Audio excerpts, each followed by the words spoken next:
समझाने की। ठीक है,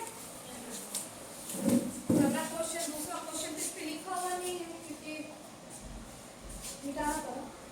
सबसे इस बार सबसे ज्यादा परेशानी हुई है, पता है क्या, क्वेश्चन लिखने का। आप लोग में से कुछ बच्चे ऐसे हैं जो अभी तक दूसरा क्वेश्चन भी नहीं लिखे और बगल वाले की कॉपी से लिख रहे हैं ना। अंजलि जैसे हुई, पीछे क्या नाम है आपका बेटा, जयकांत हुआ, ये लोग क्या कर रहे हैं, लिख ही नहीं पा रहे। और ऐसे क्वेश्चन पेपर रहता था तो बच्चे बना भी लेते थे इजीली, है ना। तो चलिए पहला क्वेश्चन है, कोष्टक में दिए गए शब्दों में से सही शब्द चुनकर रिक्त स्थानों की पूर्ति कीजिए। प्रलोभनों, सरपट, धनपतराट, नाव, प्रकृति।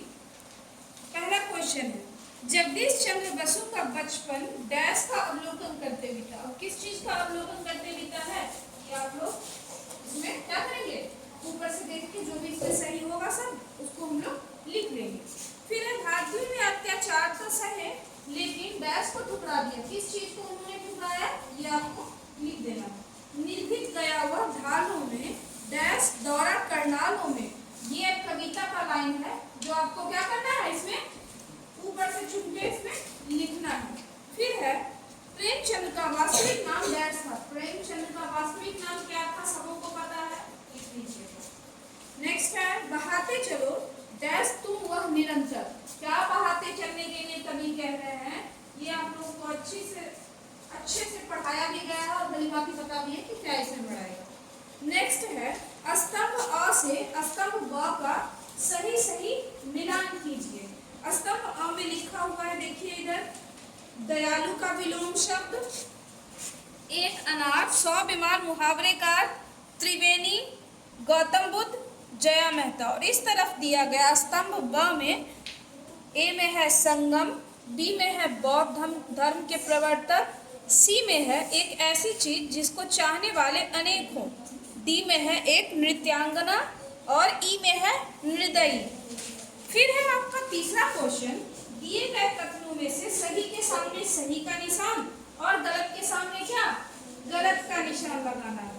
पहला इसमें है, नैरोबी का नेशनल पार्क चिड़ियाघर नहीं है। क्या ये सही है, क्या नैरोबी का नेशनल पार्क चिड़ियाघर नहीं है, कुछ और है, वो आपको इसमें टिक करना है। अगर सही है तो सही, गलत है तो क्या करेंगे, गलत।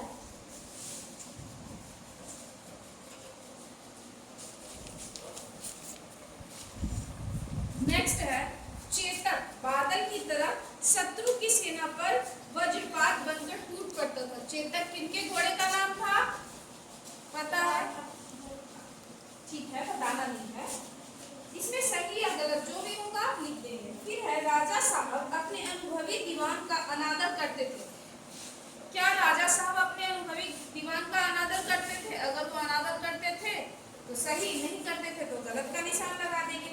एंजेला की माँ एलेक्जेंड्रा एक डॉक्यूमेंट्री फिल्म निर्माता थी। क्या थी वो आप लोगों को पता है, निज जीवन की एक छटा।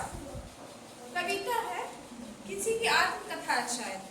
अगर आत्मकथा है भगत सिंह की ये, तो आप उसमें सही का लगाएंगे निशान। अगर आत्मकथा नहीं है भगत सिंह की तो क्या करेंगे, गलत का निशान लगाएंगे। फिर है, लघुत्तरीय प्रश्न, कम से कम इसे 2 क्वेश्चन है 10 नंबर के, जिसे आपको 50 शब्दों में क्या करना है, इसका उत्तर देना। पहला क्वेश्चन है, दीवान साहब द्वारा नौकरी छोड़ने का निश्चय का क्या कारण था। दीवान साहब ने नौकरी छोड़ने का निश्चय क्यों लिया, इसके पीछे क्या कारण थी, इसे आपको बताना है। फिर है नेक्स्ट क्वेश्चन, बाबा भारती ने डाकू खड़क सिंह से अब कौन सा वचन लिया, कौन सा वचन लिया था बाबा भारती ने। बाबा भारती उनका प्यारा घोड़ा था ना, खड़क सिंह डाकू थे, आके चुपके से खोल के ले जाते हैं, तो उन्होंने क्या वचन लिया था वो आपको लिखना। फिर है दीर्घोत्तरीय प्रश्न, 5वां प्रश्न और अंतिम प्रश्न है आपका दीर्घोत्तरीय प्रश्न, जो कि कम से कम 100 शब्दों में उसका आपको क्या करना है, जवाब देना है। इसमें पहला है, मॉरिशस की असली ताकत भारतीय लोग ही हैं। कैसे, मॉरिशस जो है एक देश है, उसकी असली ताकत क्या भारतीय लोग हैं, अगर है तो कैसे हैं, ये आपको लिखना है। नेक्स्ट, इसी में अथवा करके इन दोनों में से एक प्रश्न बनाना है, 10 नंबर का है ये। अगला है, बारिश की पहली बूंद से धरती का हर्ष कैसे प्रकट होता है। मतलब बारिश की जो पहली बूंद धरती पर पड़ती